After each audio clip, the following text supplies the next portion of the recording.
And for me, the heart of Harvard Law School is Socrates. The idea of discussion, the idea of process. A video was leaked today depicting what appears to be a U.S. military helicopter firing on unarmed reporters. 12 million people have seen that video. You still want to tell me you think it's just a little website? And so I wanted to start by asking each of you to consider for a moment, if you were to have the opportunity to participate in one of three discussions, a discussion about the film, a discussion about Assange, a discussion about secrecy, which of the three would you choose? Which room would you go into if there were three rooms? Just give it a thought for a moment.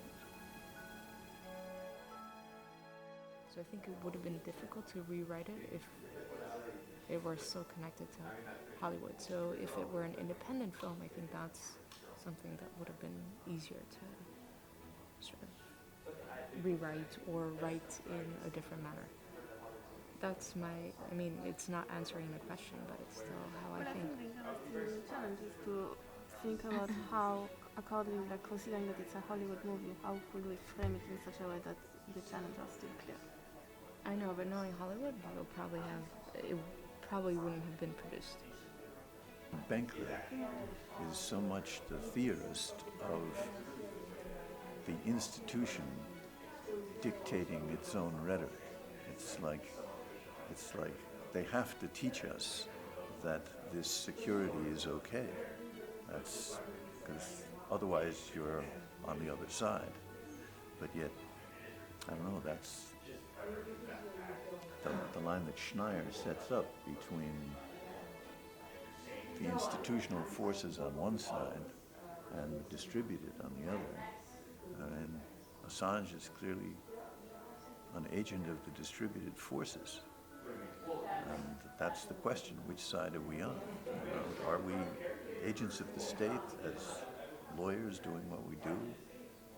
Or somehow are we the people to whom it's being done, fighting back? One or the other camp only. That's, to me, another deep question in this film, you know, or in what Bruce says. Part of what's interesting about Assange, as people were saying, is that he's a hero and an anti-hero. And then it seems to me Snowden was inside the tent and stepped outside, and now he's definitively outside. I wonder if it's still possible to be both. If we all have a responsibility, as the trailer suggests, then does that mean that all of us who are part of the establishment must resign from it in order to discharge that responsibility? You know, I didn't want this to be a movie about Assange. I wanted this to be a movie about WikiLeaks, but it's clearly just a movie about Assange, right? It's clearly. Well, also the movie. I mean, as Yochai Benkler pointed out very well, the movie became this thing of you're either rooting for Assange or you're rooting for Daniel, who's the clear hero of the movie. Yeah. Whereas I felt the movie should have been WikiLeaks as an organization versus these other organizations, mostly the U.S. government, frankly. And that's the battle going on. But instead, the battle in the movie became Daniel versus Julian, which of course you're going to root for Daniel because it's from his perspective. He doesn't deserve going to prison and being, nor is it something like wonderful. So it's sort of demagnifying the issue.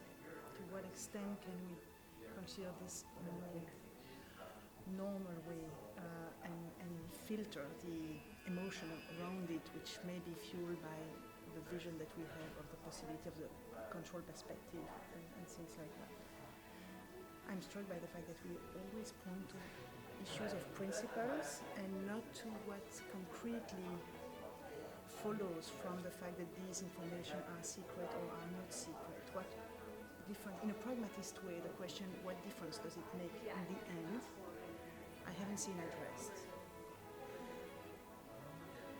Could you say a little more about what difference does it make in the end? What do you mean by that? I first, of course, going to prison is a big difference, but by all means, I think is excessive for what has been done. So let's take that as the transition to our main event here with two questions. What social, technical, scientific, discursive mechanisms need to be developed to work towards a new equilibrium between security and competing values or values in tension? Wow. Yeah.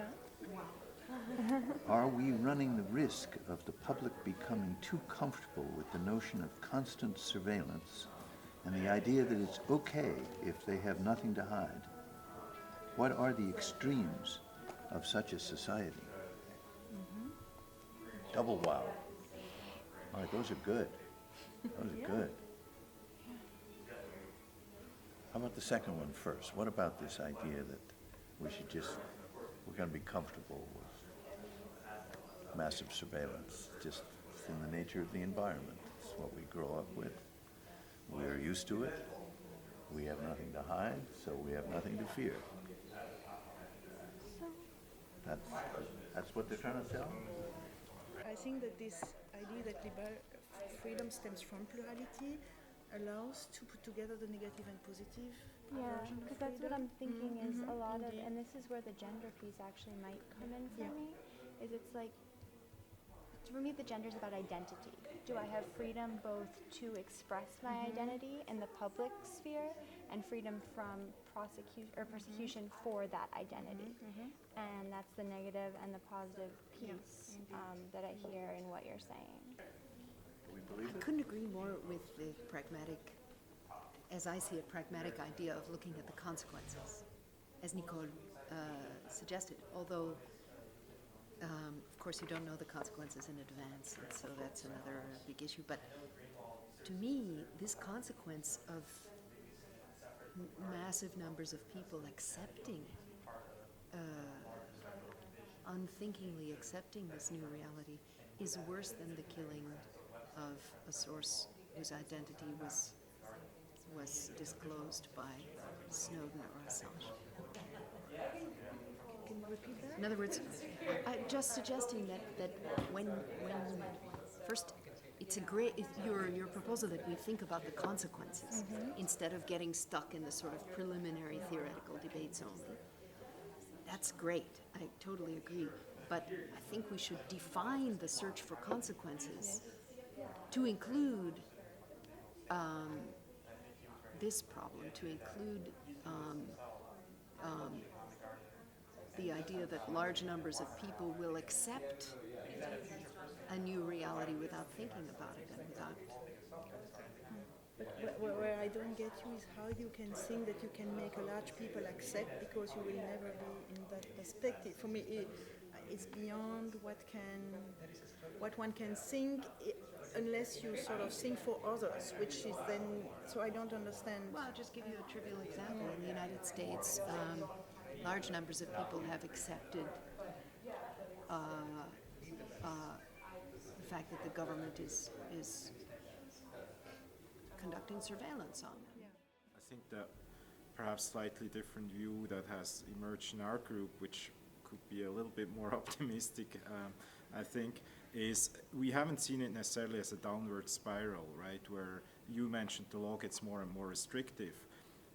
But the way we try to think about it is more as kind of an evolutionary path forward where actually social learning happens. And it's kind of the optimist version of the same story, right, where potentially we are able, and we recognize as a society we have to develop better institutions that help us to address and figure out some of these really hard questions. So between openness and you know, security, or whatever the tensions and the opposing poles are of the things we're debating.